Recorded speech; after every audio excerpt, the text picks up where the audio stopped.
Aujourd'hui, au Cameroun, la triste réalité, c'est que nous ne sommes pas maîtres du marché des fourrages. Les Camerounais ne sont pas maîtres du marché des fourrages au Cameroun. Pourquoi je dis ça?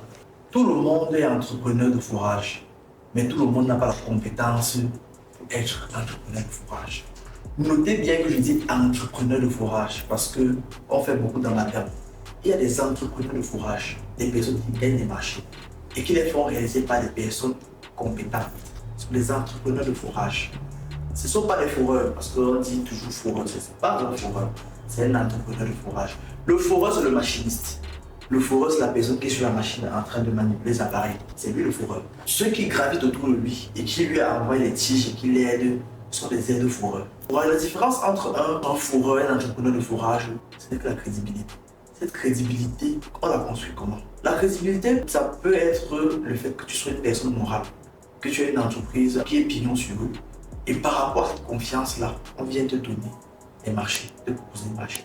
Tu peux être entrepreneur parce que tu as un membre de ta famille qui peut te lancer, dire que bon, j'ai mon four à faire au village, mais j'ai ma maison, je dois construire, j'ai besoin d'eau. Va faire. Il te fait confiance ton premier marché parce qu'il veut que tu aies l'expérience. Ça peut être aussi une personne qui t'a apprécié aussi, qui veut aussi te donner ta chance. Tu fais bien la première fois, il te recommande chez l'autre personne. C'est comme ça en fait. C'est ça un peu la différence entre un entrepreneur et un fourreur. Parce que le fourreur, lui, il est machiniste. Maintenant, l'entrepreneur de fourrage, pour être un bon entrepreneur de fourrage, il faut connaître les personnes compétentes dans ton domaine. Parce que l'entrepreneur n'est qu'un manager. L'entrepreneur n'est qu'un commerçant. Mais c'est quelqu'un qui, dans son carnet d'adresse, connaît qui peut faire quoi bien, qui peut faire quoi mal. Il connaît ceux qui peuvent détruire sa crédibilité et ceux qui peuvent arranger sa crédibilité. Donc, nous parlons aussi, quand je dis entrepreneur de fourrage, c'est juste pour qu'on soit bien situé.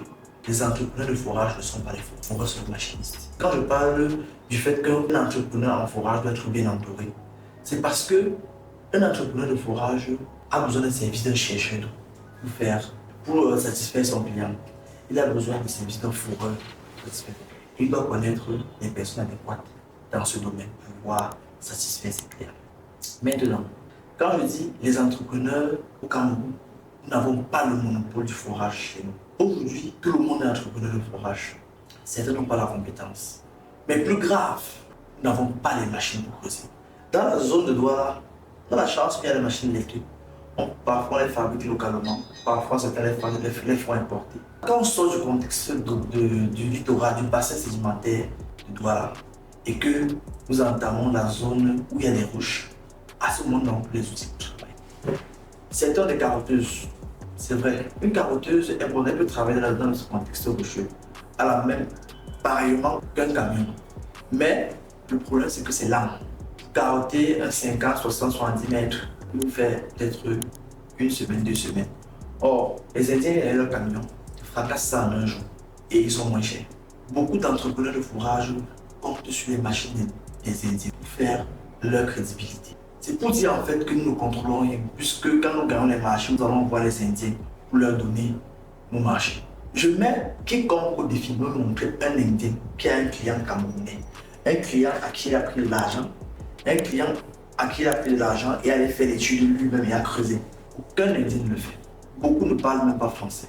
Ils parlent un anglais bizarre qui ressemble au petit. C'est pour ça qu'ils travaillent beaucoup avec les gars de la zone anglophone. Mais pour dire vrai, ils sont dans leur bureau. Ils sont assis dans leur bureau. Et nous partons gagner des marchés. Et nous faisons louer leur matériel. Ils peuvent encore comprendre qu'on loue leur matériel. Parce que quand on loue leur matériel, on ne loue pas leurs compétences, parce qu'ils ne sont pas aussi compétents que nous. Il faut qu'on démystifie ça. Ils ne sont pas aussi compétents que nous. Et ça me permet de parler de la chaîne de responsabilité. J'anticipe sur ça pour vous faire comprendre en fait que nous devons récupérer le monopole de ce marché à ces étrangers parce qu'ils ne sont pas aussi compétents que nous.